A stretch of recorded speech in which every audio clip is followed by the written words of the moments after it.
যে অসহায় মাকে নিয়ে আজকে আমি ভিডিও করলাম। অনেকে আমরা ভিডিও দেখে আমরা একটা কমেন্টস করি যে দান্দাবাজ, দান্দা করার জন্য অনেকে ভিডিও করে মিথ্যে কথা বলে।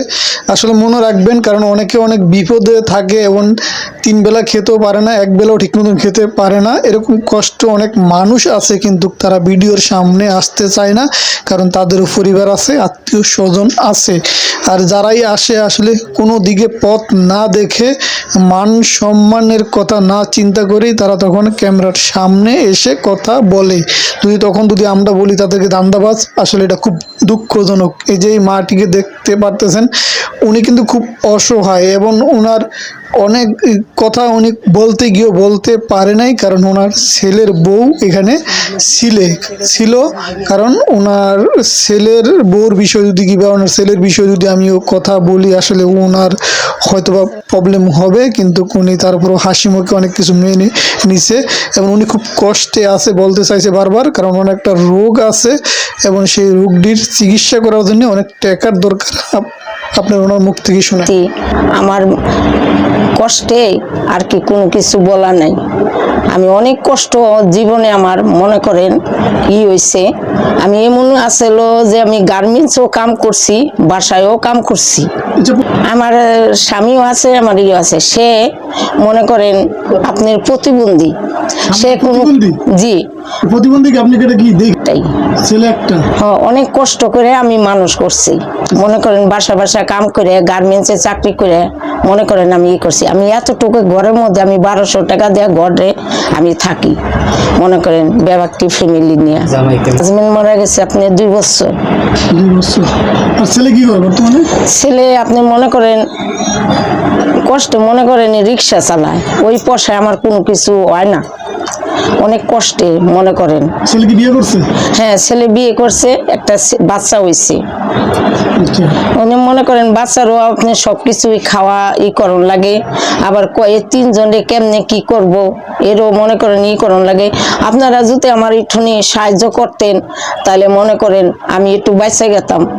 আমি এই রুমে আমি একা থাকি না, আমার বাচ্চা নিয়ে আর আপনি মনে করেন আমার বউ নিয়ে, আমার নাতি নিয়ে আমি এইটার মধ্যেই আর কি থাকতে আছি, কষ্ট মষ্ট করে একটু করে থাকি আর কি করুম কোন। আমার তো সম্ভব নাই যে আমি নিজে কইরা আর কি মনে করেন থাকুম।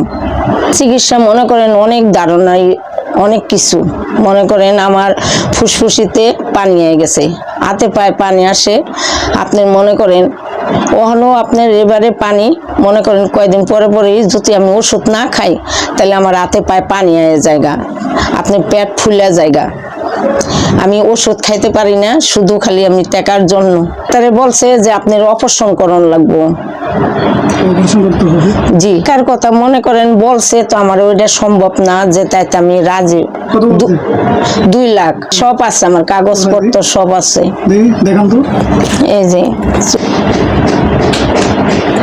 ডাক্তার দেখানোর পরে মানে প্রায় 2 লাখ টাকা লাগবে। হ্যাঁ, 2 লাখ টাকা লাগবো মনে কইছে আর কি। মনে করেন ওখানেও আপনি দেখলে দেখা পারেন আমার পেটও কোনো ফুলা। মনে করেন আমি একটু পানি ঠান্ডা লাগলে লাগলে মনে করেন আমার হাতে পায়ে পানি হয়ে যায়, আমি কিচ্ছু করা পারি না, কিছুই করা পারি না। দেখেন না আমার শরীর, মনে করেন এই নিয়ে মনে করেন। আগে কি মানুষের বাসায় কাজ করতেন না? হ্যাঁ, আগে আমি মানুষের বাসায় কাম করতাম আর গার্মেন্টসে আমি কাজ করতাম, সুতে কাটতাম।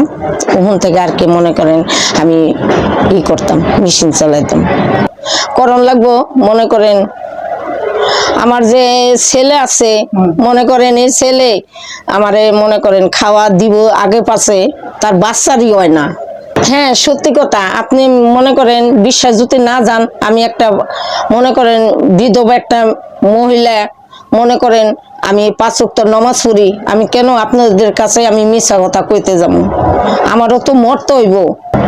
বাসার নম্বর হচ্ছে 66, উত্তর মুগদা, বাক্কার বাড়ি। এই যে নাম্বার,